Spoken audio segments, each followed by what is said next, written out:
Once upon a time, in a small neighborhood, there was a little girl named Hani and her brave brother Zawar. One night, as they were sleeping in their cozy room, a storm raged outside, with lightning illuminating the dark, scary sky.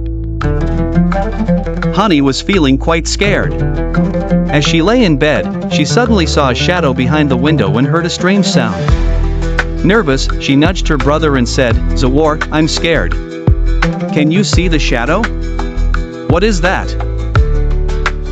Zawar, being a strong and brave boy, got out of bed and approached the window cautiously. He opened it and, to his astonishment, saw a big dinosaur staring back at him. Instead of feeling frightened, Zawar did something unexpected. He stuck out his tongue at the dinosaur and made funny faces. The dinosaur, bewildered and slightly annoyed, let out a roar and looked as though he might attack.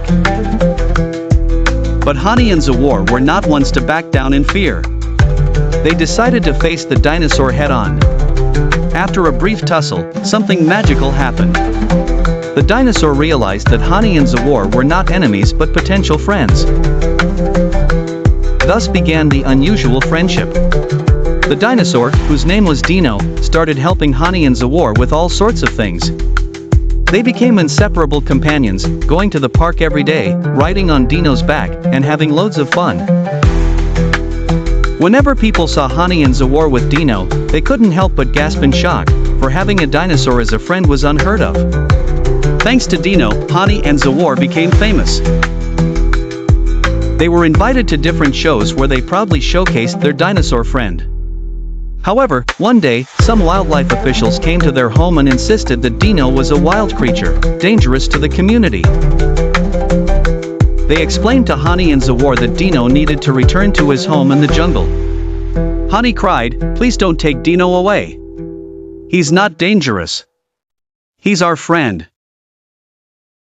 But the wildlife officials assured them that Dino would be happiest and safest in the jungle where he belonged. With tears in their eyes, Hani and Zawar said goodbye to Dino, understanding the importance of his return to nature. They knew he needed to be free and among his own kind. Weeks passed, and Hani and Zawar missed Dino terribly. They decided to go on an adventure to find him in the jungle. They searched and searched until they were nearly ready to give up. Just then, as they meandered through the leafy green brush, they stumbled across a wonderful sight. There was Dino with a big smile on his face, surrounded by his own family. Dino had found a lovely wife and a cute baby dinosaur of his own. Welcome, Hani and Zawar.